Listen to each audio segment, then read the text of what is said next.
ազատության համար։ Քրիստոնեական հավատքի Հայաստանի անու հայրենի հողի յուրաքանչյուր հատված Սիրելի ժողովուրդ, պետական այրեր, այսօրվա զորահանդեսը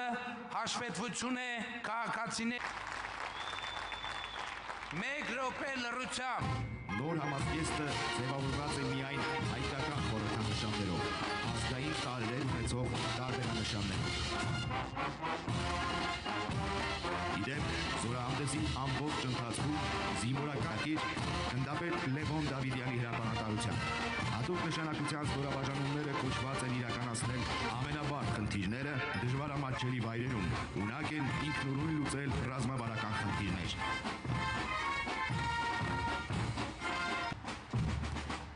Փորձը բազմիցս ապացուցել է, որ համազարգային հաջորդը սարդ համալիրն է, նախատեսված է պայմանական հակառակորդի մարտավարական օղակի ղեկավարման համակարգերում գործող ռադիոկապերի ճնշման համար 2024 թվականին։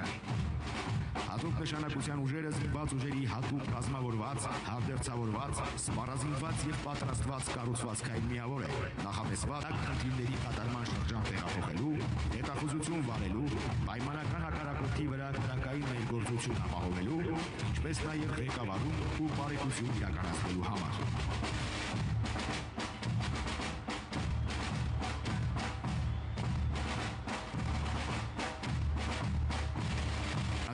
Կրակի խտություն ու նշանակետերի խոցման արդյունավետություն։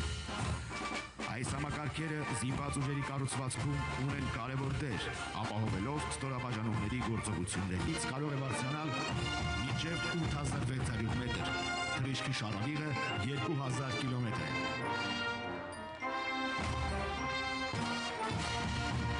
Պայմանական հակառակորդի ռադիոէլեկտրոնային պայքարի միջոցներից պաշտպանված այս անօդաչուն ոչ միայն ամենևույթ հետախույս է, այլև ցանկացխավորությամբ։ Համալրված են փոքր եւ միջին հեռավորության օղեր։